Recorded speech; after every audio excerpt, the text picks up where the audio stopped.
Welcome to Food Friends, a podcast inspiring home cooks to try new dishes in the kitchen by sharing trusted recipes, tips, and friendship. Hi, I'm Sonia. And I'm Carrie. We met in Los Angeles over 15 years ago as personal chefs and haven't stopped talking about food since. We're so glad you're here. Hi, Carrie. Hi, Adam. Hi. Hi. So great to have you here. Yes, I am a fan of your podcast, and apparently I've met Sonia before in real life, and I remember it very well. And so do I. So memorable. I'm actually surprised you remember me. So we're so happy to have you here. Thanks for having me. Adam, we love to start off with a really difficult question, which is what did you eat for lunch today, or what are you going to eat for lunch today? This sounds a little bit like my podcast, which was lunch therapy. I had a hummus bowl with cauliflower in it from this place called, it's so funny, I order from them so much, I'm blanking on the name because I don't even look at the name anymore. It's like a hummus bowl place in Brooklyn that's owned by the people that own Miss Ada in Fort Greene, which is this great Mediterranean restaurant. And so it had hummus and it had like roasted cauliflower. So it was sort of healthy, but I had pita bread and I listened to Barbara Streisand's memoir while I ate it. Oh, wow.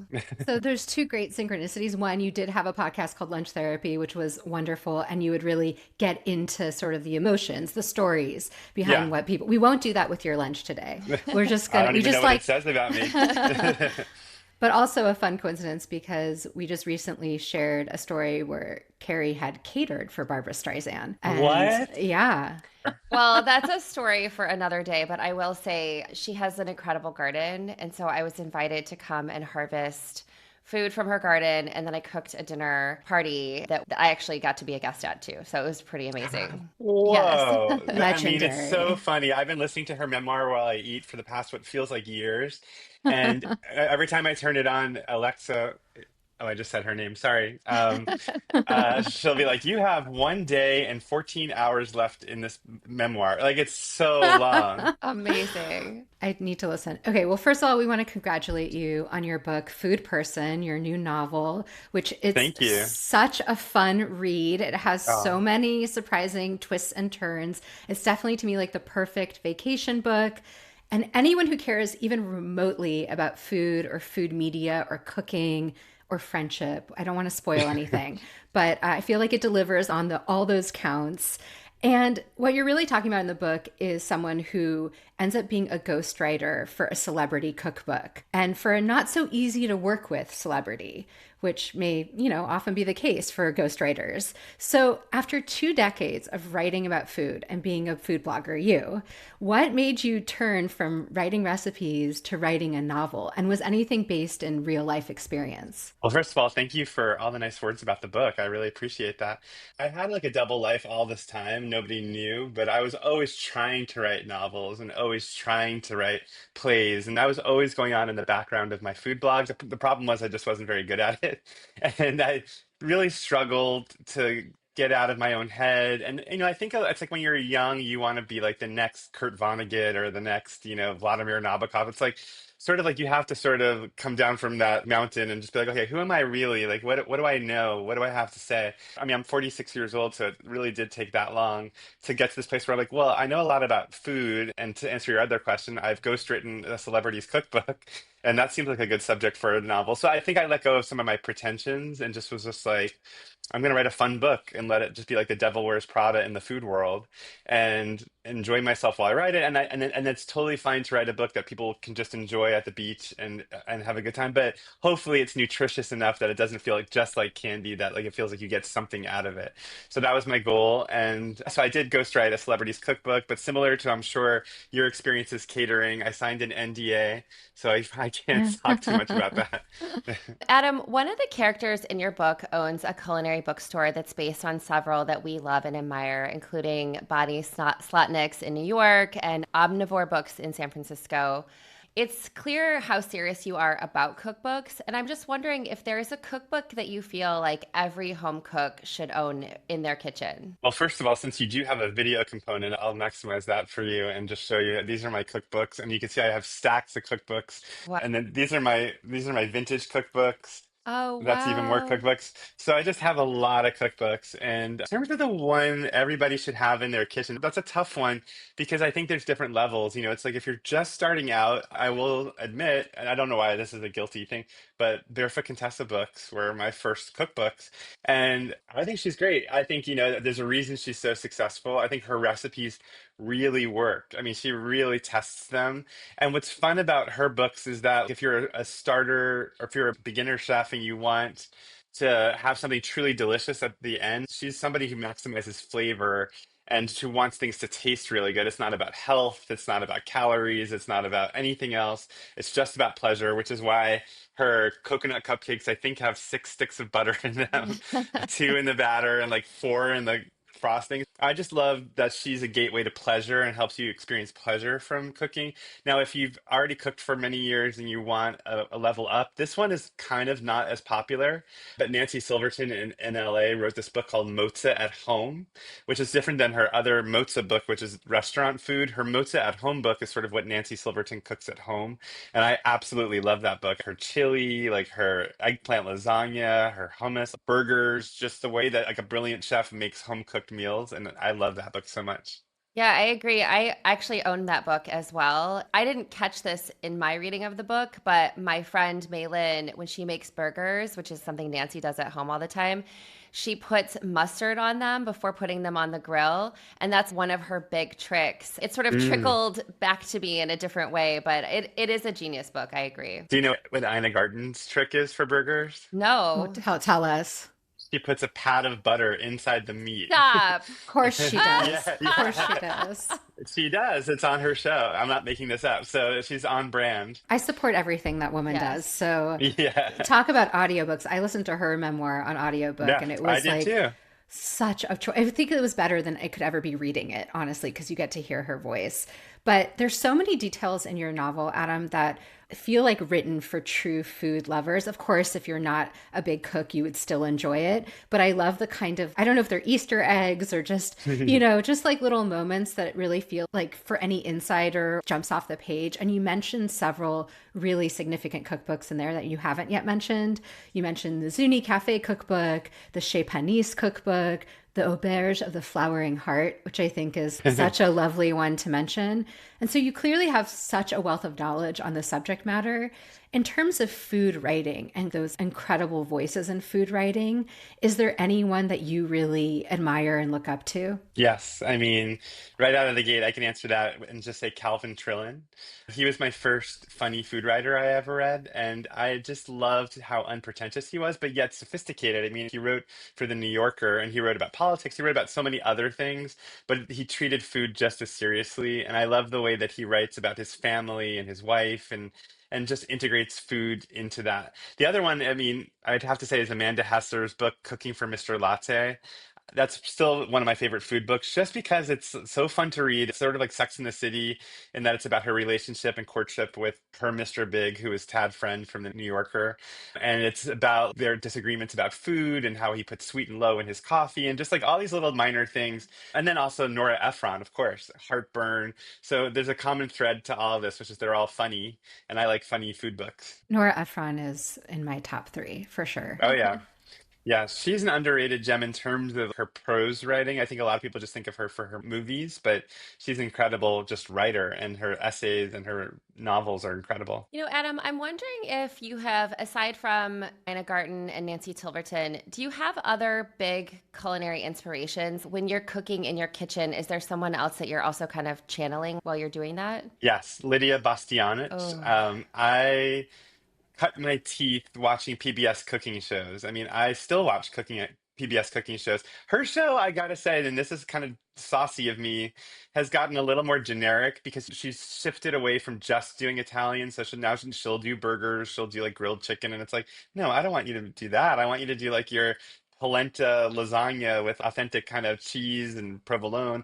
But I learned so much from watching her show, and especially making pasta, the ways she brings it all together in one pan and shows you how to use the pasta water and how just the sort of the marriage of the pasta with the sauce and or whatever you're cooking with. She makes it look so easy.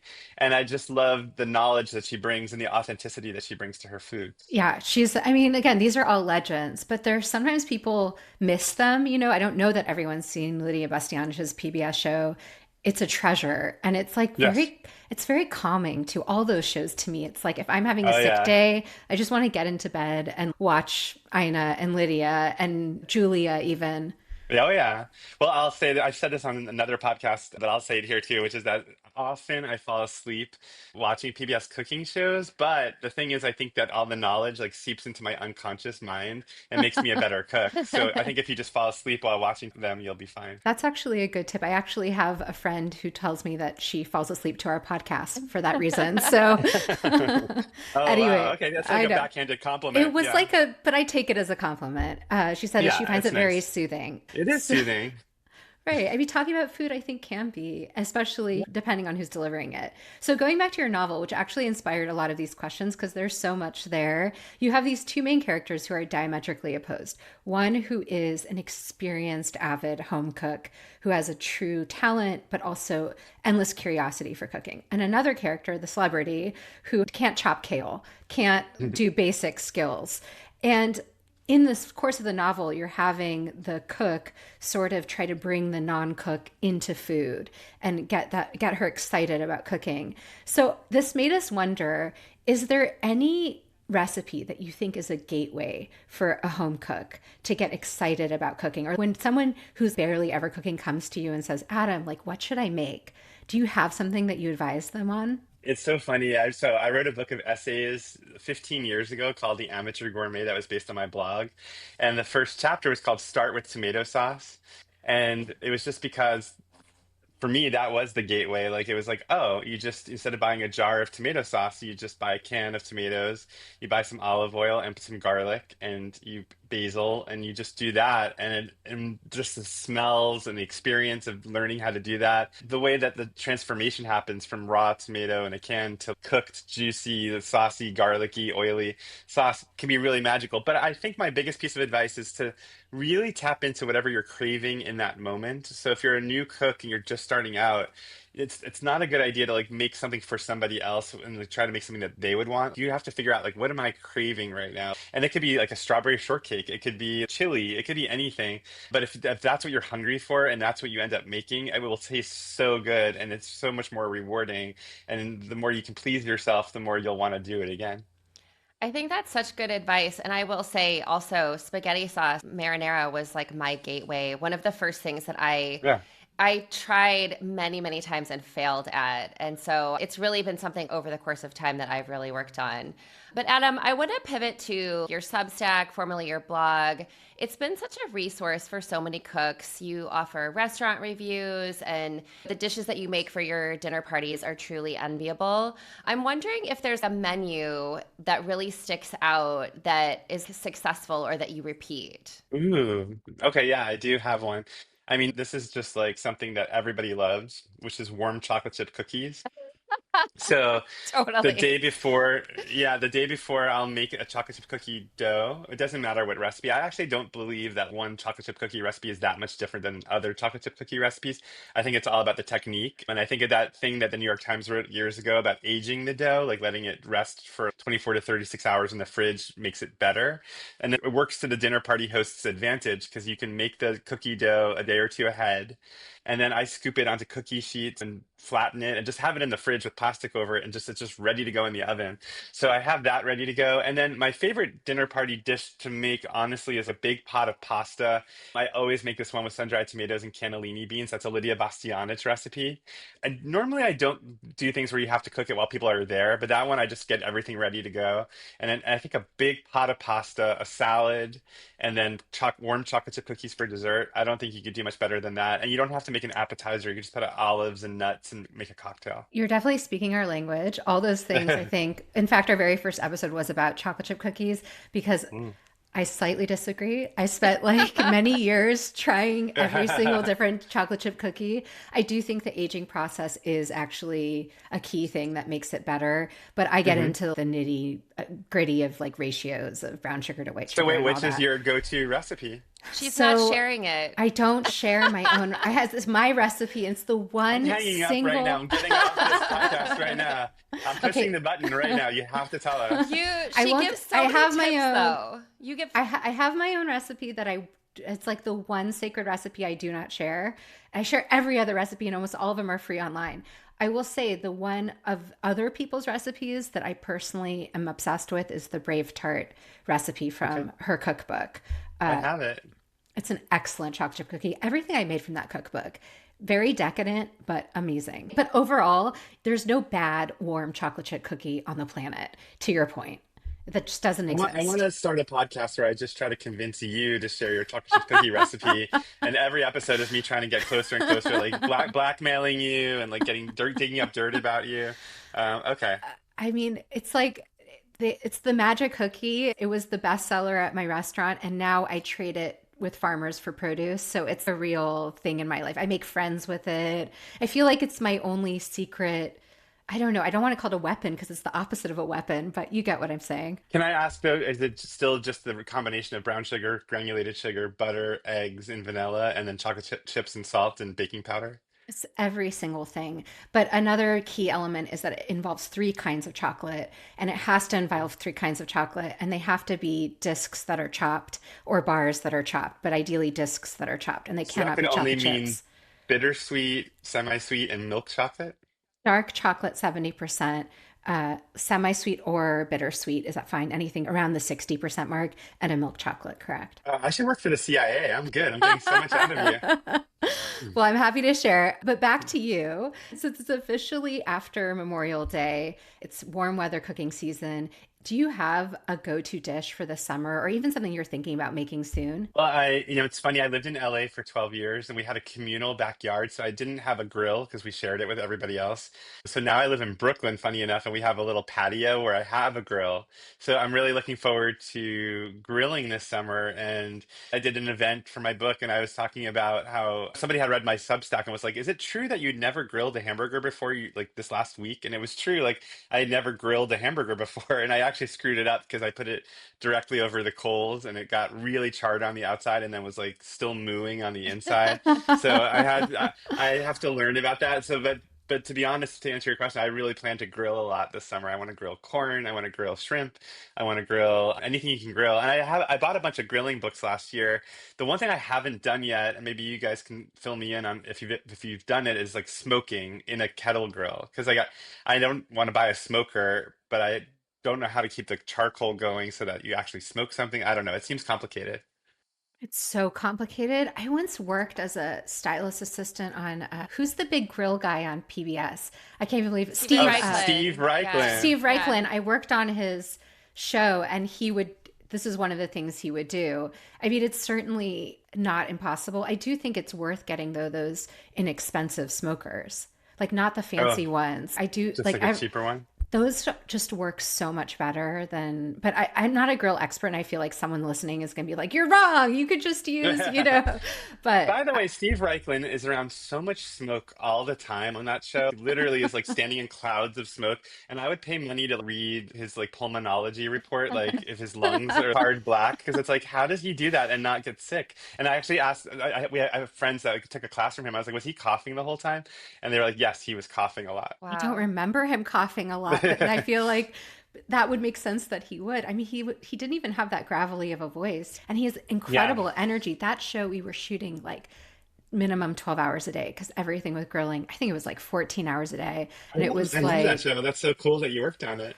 just one season. I don't think it was my best work. I mean, I was an assistant. Anyway, Mhm. I learned a lot for sure. I do think that grilling and smoking are two completely separate things. I think that's a whole nother world. I feel pretty competent on the grill. I've never smoked anything Hmm. like I have friends that have those big green eggs and they smoke ribs for hours and hours on end, and I'm just like, I don't have the patience for that. I'm just not that kind of cook.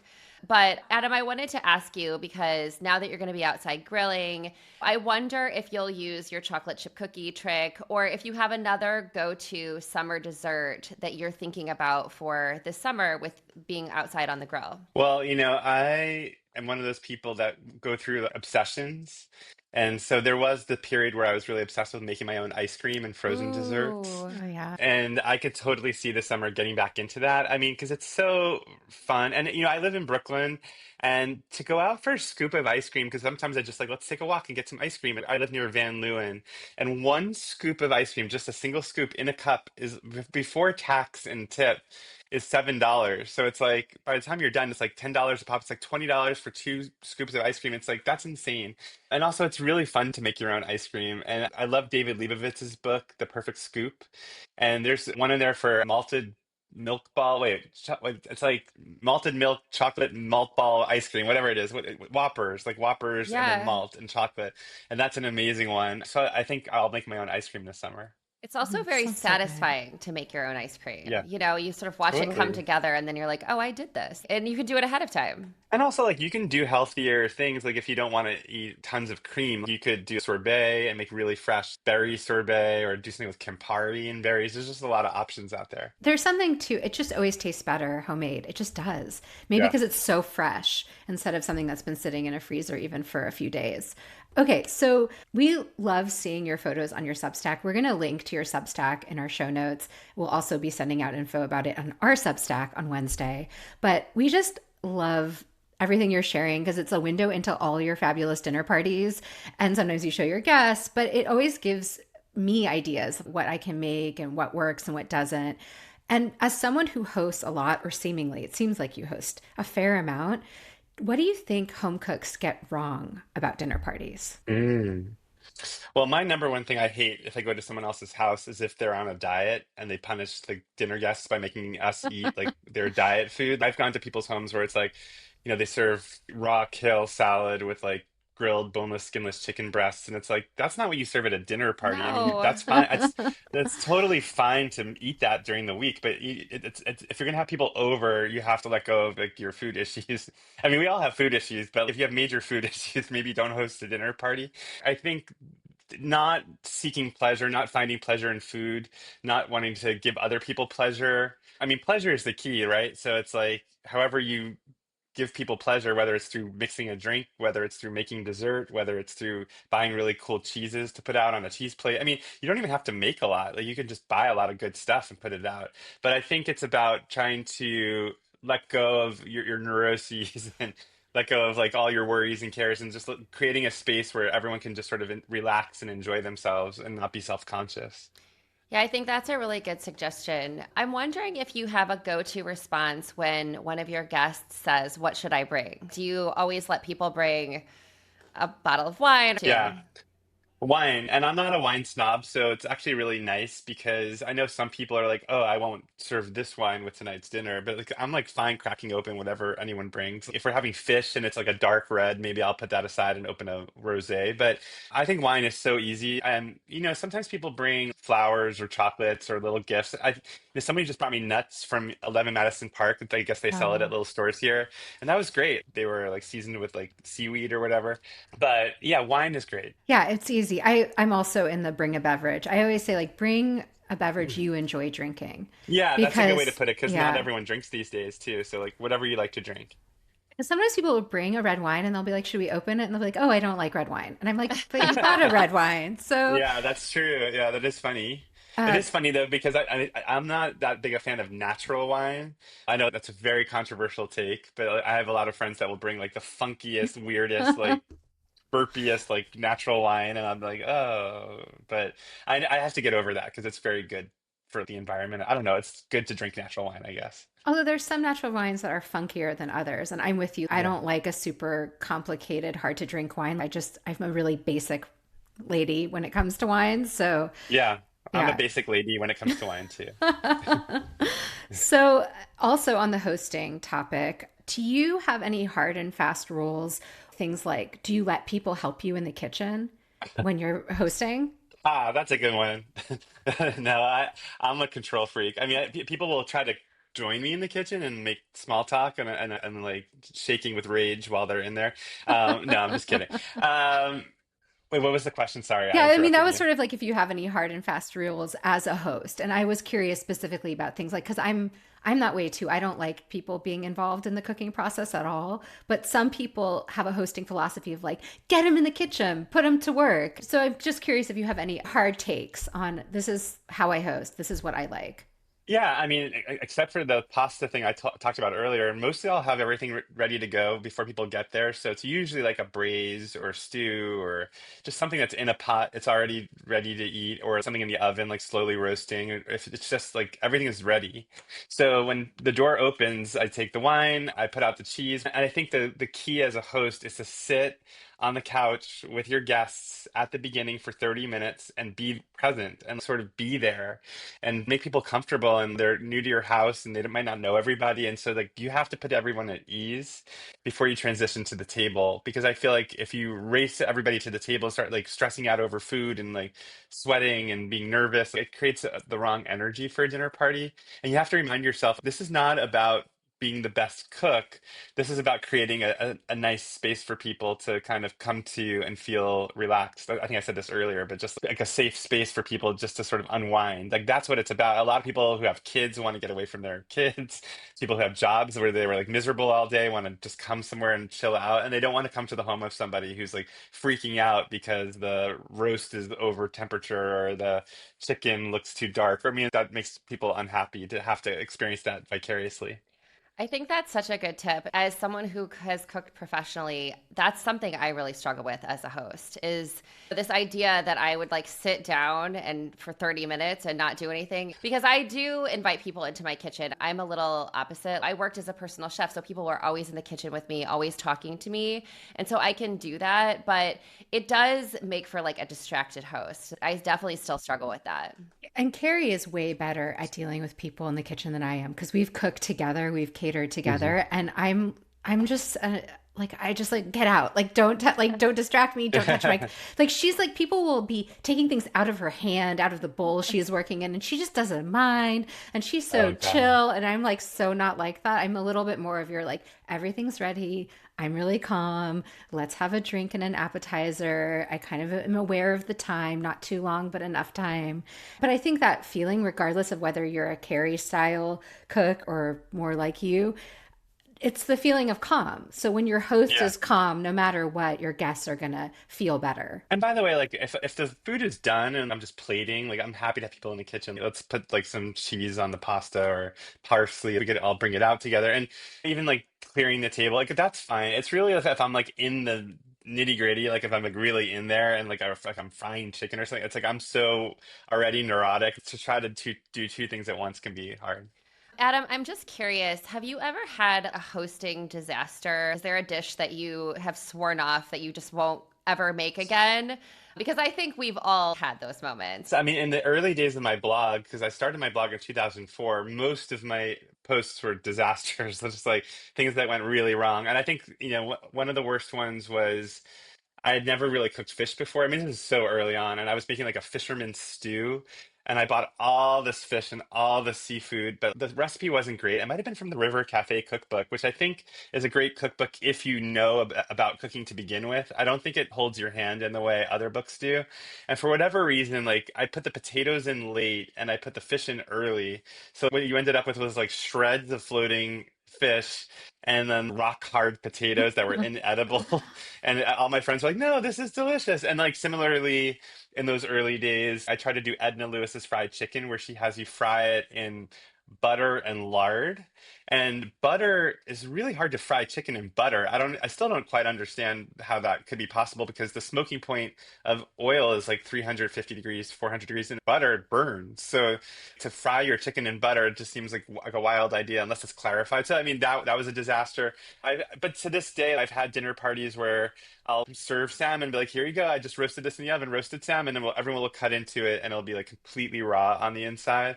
And it's like, okay, let's put it back in the oven. But the difference is I don't freak out as much anymore. I do think that's real too. One thing you were talking about earlier, and I'm reminded of now, is I used to be the kind of host to be like, oh, the chicken's a little overdone, or like and I learned at some point that's so annoying for guests. Just Hmm. don't say anything, just Right. move on, let it go, and because really it's a disservice to your guests. And also, you can ruin somebody's experience of what they're about to eat by just changing the narrative around it. It could be the same exact food, but if you're just like, oh, this didn't come out as good as it normally comes out, like usually it tastes much better than this. It's like just hearing those words will make the food taste different than if you had never said that. So you have to be careful what you say. Yeah, you really kind of have to shut up sometimes. So this might be a really tough question to answer, but I feel Okay. like you're the person to answer it. Do you think there's a goat of recipe writing? Is there one person who you think just every recipe I've ever tried of theirs works every single time, and or it's like the kind of person you're like, I need a recipe for biscuits, I need a recipe for a sheet pan meal, I know I'm going to go to them and they're going to have something that Yes. works. Okay. Melissa Clark. Melissa Yeah. Clark is like just the greatest, and I'm lucky enough to have like met her in New York. So like I feel starstruck just like seeing her, and we had dinner not too long ago, which was amazing. But her recipes are phenomenal, and they're just so in like my wheelhouse. There's anchovies, there's garlic. I mean, there is not a recipe of hers that I've ever seen where I would not want to eat that thing immediately. So in fact, like just the New York Times Instagram page just did one yesterday where it was like just simple like garlicky anchovy breadcrumbs and pasta. I was like, that looks so good. But her recipes are so easy to follow, simple, but with huge results. And I don't think I've ever made anything of hers that didn't come out. Yeah, I think I would agree with that too. And she has such a long career. She didn't just start Yeah. this yesterday. She's been doing it for longer than anyone, you know. Adam, we love to end our conversations with a question that we give to every guest, which is there a food or a certain meal that you like to eat on your birthday? On my birthday. Well, let me think about that. I mean, traditionally on my birthday, I like to go out to like a nice restaurant that I wouldn't normally get to go out to. But as I get older, I feel like I'm not that interested anymore in the tasting menus and eating like 15 courses of like rich food and then coming home and feeling disgusting. That's kind of gone out the window. I mean, this year we went to Le Veau d'Or, which is this new French restaurant. Actually, it's an old French restaurant on the Upper East Side that was just revamped. And so like we ate snails and we ate all that kind of stuff. So I wish I had a simple answer to your question, but I guess the answer is that on my birthday, I usually go to the restaurant that we don't allow ourselves to go to throughout the year because it's too shishi or too fancy. So like that's the day that I let myself just go for it. I think that's wonderful. Yeah.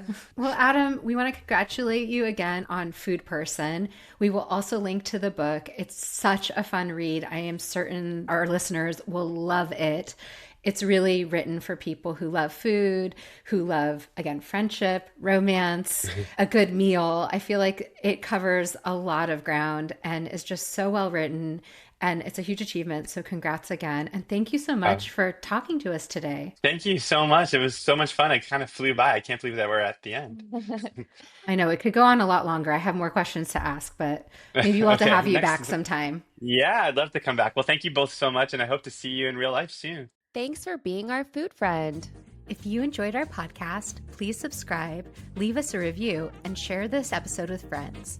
We love hearing from you, so follow us on Instagram or drop us a line at foodfriendspodcast.com. Yes, we'd love to hear from you and your food friends. Happy cooking and eating.